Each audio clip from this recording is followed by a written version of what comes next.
Are you bored? Are you tired of playing the same game over and over again? Well, get yourself the Nintendo Switch 2! That's right! I got the Nintendo Switch 2! It's in stores now! Yep, that is right, folks. Yep, Nintendo Switch 2 is out, and I got it. And now what I'm gonna do is, hey, you haven't done a review in so long. What was taking you so long?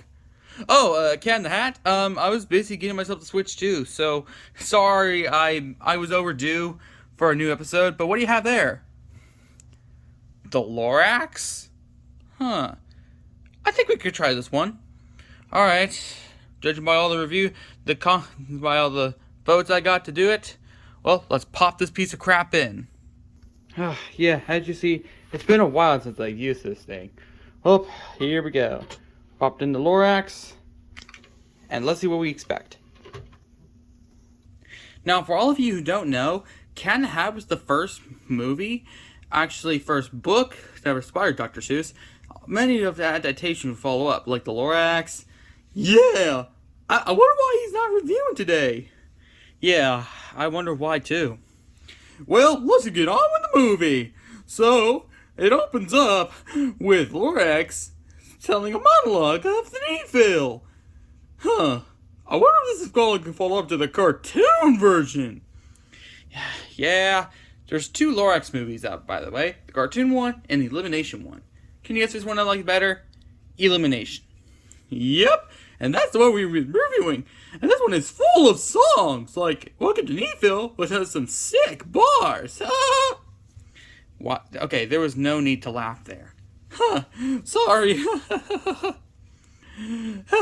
And, you know, I inspired the Lorax, so that's why I was carrying it on. Well, can I move on, please? Okay, take the rest. No, you can explain some parts, but just not most of them. So we see one of them is Ted, and he visits to this girl's house, which I don't even know the name to, which she paints the Truffula trees. Yeah. So then they return home, and that's what inspired Ted to see a real tree. So if you haven't seen the book, he goes to the Onceler's house, and the Onceler explains the story. So now we're going to mash up. So, he wanted to find a perfect material for the Thanid. He found the land, and that's when he saw all the bears and fish singing that tune. Here's our first big difference. He sung a song in the Elimination one, but not in the cartoon one. And I gotta say, this song is really, really, really good. And then, that's when the marshmallows come out. And this bear bit him like what is that thing called again? You mean like bubble wrap? Yeah, like bubble wrap. But you gotta admit, the ones who's screaming is really, really funny. Yeah, which also leads me to the next question. Who's your favorite character from the Lorax? It's easy. It's the fat bear, because he's all... Wait, what? Yeah, I'm telling you, he is the GOAT of the Lorax. Well, my favorite is the Wuzzler. Anyways, let's just skip to the part where he cuts down the tree. Yeah, in the cartoon, he does it with one chop, but in the Elimination, it takes him several chops. And that's when we see an epic transition, rather than just him coming out of this stump. Like, roll the clip. Wait, hold on. Before we do, we're gonna need some comparison to what this reminds me of. Shall we? Fine. Show the comparison.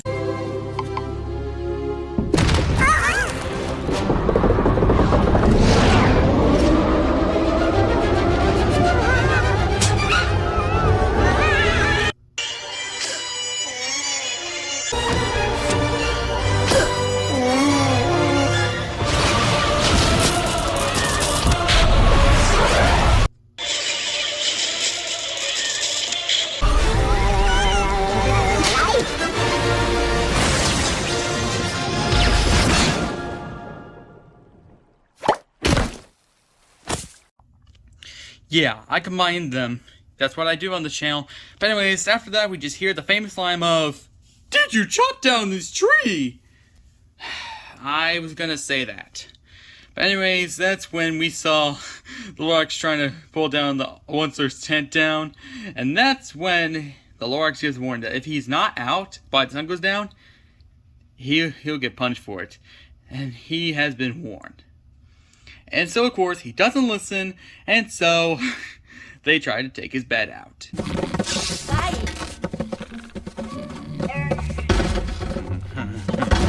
Look at that. Oh, who taught you guys how to steal a bed? And then after when they do get the bed out, we hear the Mission Impossible theme, which is copyrighted, unfortunately. But let's get to the good part. They put the bed in the river to find out that Pipsqueak was on it. So they have to go down the river to get him back. And so they hang from a tree, the Bat Bear had to weigh it down, and Pipsqueak was just going for another fruit.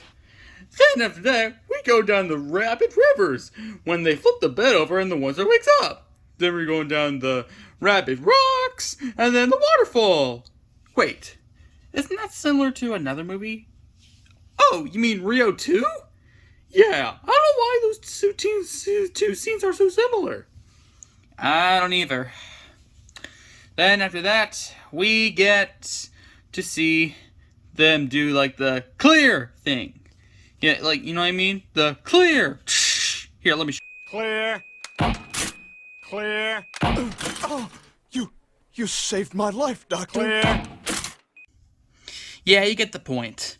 Yeah, and the Onceler is asking why his bed got in the river was because the Lorax wanted to calmly find a way because he was chopping down all the trees. And then after that, the next morning, we hear another funny scream. Ow!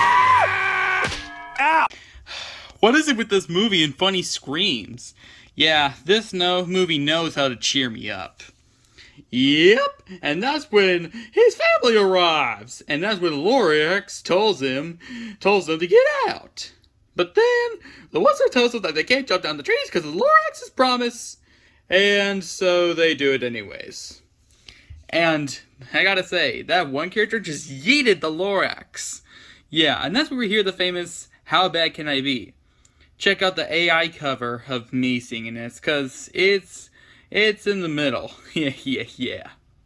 And then after that, we hear the same line from the cartoon. I have my rights, and I will chop down as many truffle trees into the needs.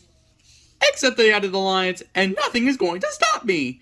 And then when the last tree falls, Lorax said, I'll stop you. Huh, what a roast.